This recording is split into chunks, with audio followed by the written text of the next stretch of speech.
Hey everybody, and welcome to the 5 Bytes Podcast. I'm your host, Rory Monahan. The podcast is brought to you by Liquidware, creators of FlexApp, the most feature-rich application layering product on the market today. Check out whatmatrix.com for a full feature breakdown of all application layering products. And also brought to you by Goliath Technologies, who help IT pros be proactive and anticipate, troubleshoot, and prevent end-user experience issues regardless of where IT workloads or users are located. To learn more, check out goliathtechnologies.com. And now for this week's news. Microsoft announced MMD, which is Microsoft Managed Desktop, which is an initial new offering that brings together Microsoft 365 Enterprise, Device as a Service, and cloud-based device management by Microsoft. MMD enables customers to maximize their IT organization's focus on their business while Microsoft manages their modern desktops. Sounds kind of daunting for desktop engineers, I'd bet, but we'll get to that.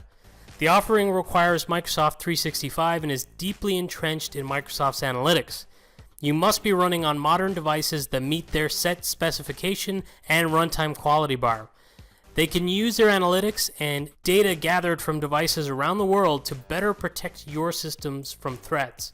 In the accompanying blog post, Microsoft state they are working with Lloyd's Banking Group and Seattle Reign FC already, and will be working with partners such as Dell, HP, DXC, Accenture, and Avanade, and others. Obviously, the more players, the more data they can gather, and the greater the value. Historically, where I've worked, people have been skeptical of sharing info with Microsoft.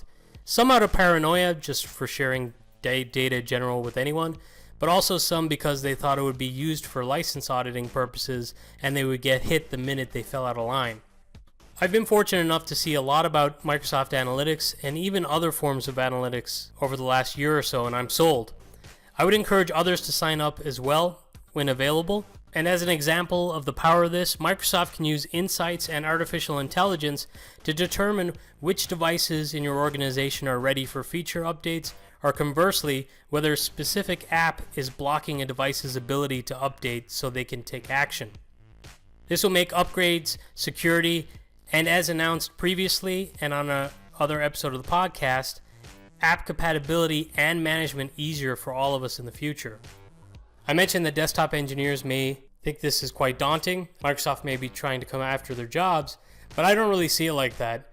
You know, what they're talking about are these areas of desktop engineering that do take a lot of time, but it's also areas where you get kind of stuck in the inertia. Your time as a desktop engineer could be better spent on projects and trying to improve the end user experience and streamline your own processes rather than dealing with these application compatibility issues, dealing with patching and so on and so forth.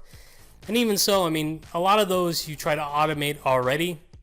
So essentially you just be giving it to Microsoft in a way to automate their own way, but also use their artificial intelligence and this big data that they've gathered where they have so much more information than we could possibly have, so they could likely do a better job of planning and dealing with issues before they become a big problem in the organization. Right now, this is only available in the UK and US. They expect to start operations in Canada, Australia, and New Zealand in early 2019, and more to come in the second half of 2019. Sticking with Microsoft for a moment, Microsoft have announced they will be bringing their Azure Cosmos DB to Azure Stack and Azure Sphere. The interesting aspect of this for me is that with Azure Stack, you get an appliance to run on your own on-premises servers. Essentially, taking what was an Azure cloud-only product in Cosmos DB and allowing you to use it in a hybrid cloud scenario. For a long time, I've heard DBAs be very vocal about the shortcomings of SQL and the bloat added when using it. You know, purists prefer other forms of databases. So it'll be interesting to see if Cosmos DB will try to improve on that, maybe be more comparative to some of the alternatives out there, and maybe will gain a larger footprint in the enterprise than SQL. But I guess we'll see. Several months ago, I featured a story on Meltdown and Spectre performance impact analysis by my buddy Trent. His original study was against his production 2008 R2 environment. Well, he's back with even more data, and this time using login VSI with control up against his production 2008 R2 environment again, but also against a 2012 R2 and 2016 non-production environments. Also, he leveraged control up's insights capabilities this time, so he's got even richer data from control up than he had in the past. And the results are pretty interesting. When reading Trent's original post and looking at other data online at the time, I'd assume the impact was far worse on older systems with older operating systems than on newer. But these results show that isn't necessarily the case, as the older operating systems can hold a larger load using less average CPU than the newer ones. Trent shows actual percentage details on performance impact when putting mitigations in place or not on each operating system. Even if you only read the metrics and the conclusion, you'll come away more informed. I don't want to give away all of the metrics here, but it's well worth a read. I'll share a link under the reference links on 5bytespodcast.com for this episode, which is episode 38, as well as in the YouTube description on this episode. Microsoft's John Vinsel has encouraged Ignite attendees to bring copies of their existing Win32 installers, be they MSI, EXE, Scripts, AppV, or whatever, to let his team help you do a hands-on update of your installers to MSIX on the spot. So visit the MSIX app packaging and deployment booth, which should be BP-DT-48 if you're at Ignite. Also, by the way, if you are going to Ignite, John also posted a blog post highlighting all MSIX related sessions. I'll provide a link on this episode for that as well. And even more on MSIX and Ignite, the godfather of AppV himself, Tim Mangan, will also be in attendance at Ignite, and you can find him at the Advanced Installer booth if you have any questions on the package support framework or MSIX. Go have a talk with Tim. He's a fountain of knowledge. September 14th was the 3-year anniversary of when Let's Encrypt issued their first SSL TSL certificate as a certificate authority. They have now issued over 380 million certificates, which I mentioned in a previous episode. And if you do your own hosting, you should check them out as a free certificate authority. You'll save yourself quite a bit of money over the lifetime of your site.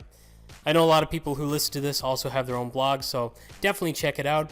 And if you do pay for your hosting, you don't self-host, a lot of hosting sites actually offer Let's Encrypt certificates through their portals for free too, so check into that as well.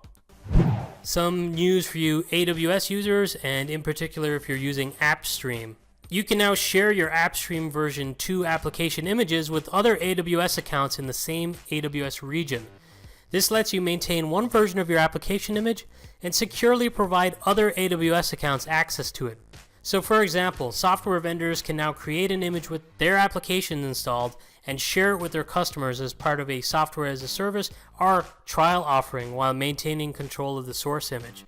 It's pretty interesting to me, as this sounds very much like the Docker and container delivery, maintenance, and creation methodology and ideology. So that's pretty cool. They seem to be taking a very modernized approach with AppStream. ZDNet reported this week that Cloudflare have launched a new Onion service which will reduce or possibly eliminate CAPTCHAs for Android users. The service can distinguish between bots and trustworthy Tor traffic. The new Cloudflare Onion service is free for all Cloudflare customers and can be enabled by switching on the opportunistic encryption option under the crypto tab of Cloudflare dashboard. I guess it might also be a reason to try the Tor browser. And now for this episode's hot job.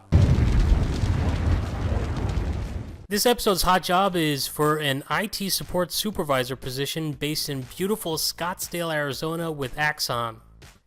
It'd be perfect if you're already based in the area, or if you're thinking about relocating to Scottsdale, which was once voted the most livable city in the United States. The successful candidates day-to-day will include leading the IT support team by providing regular feedback and direction to the team, managing IT ticket queues and metrics tracking for the team, facilitate second-line IT support for Axon users through any and all intake channels and peer escalations. You'll accept ownership for all IT endpoints of your facility. You will manage IT inventory for that facility, provide remote hands and monitoring assistance to their operations team for the facility, and also find opportunities to improve efficiency, service quality through process change or automation, and more. The skills required include prior experience leading a team of at least 3+ technicians, 3 to 5 years experience working in a high-performing customer-facing role, experience supporting both Mac and Windows machines in a multi-user environment, and one or more of the following certifications: A+, Net+, Security+, ACSP, or ACTC. Some of the preferred skills include scripting knowledge for Mac or Windows, experience supporting conferencing, scheduling, and collaboration tools, the ability to build things at scale, and also ServiceNow development. It has also been stated they are looking for someone who is currently the best tech at their current job and is growing into a leader. So if this describes you and you're interested in a job in such a role in Scottsdale, Arizona, which is a pretty nice place to live, this could be the one for you. And now for this episode's scripts, tricks, or tips. This week features an article by my buddy Ryan on performance differences of Citrix ICA visual quality profiles. Visual quality settings can be changed for the protocol level of your Citrix environment and can have a big impact on end user performance. This is a feature that was brought in with version 7.6. In the blog post, Ryan goes through the settings available and shows actual real-world metrics through Login VSI on the impact of these settings. As usual, I won't give away the data here. I instead encourage you to check out the post for yourself at ict-r.com. And you'll want to check that out if you're interested in delivering the best end-user experience in your Citrix virtual desktop environment. And on that topic, I've featured a lot around VDI in this podcast, such as Patrick Kobel's great security tips on how to lock down and secure your virtual desktops, Johan's great VDI guidebook, and more. If you piece all of this info together with Ryan's posts and others, you'll have a pretty rockin' VDI. And that's it for another episode. Thank you so much for listening.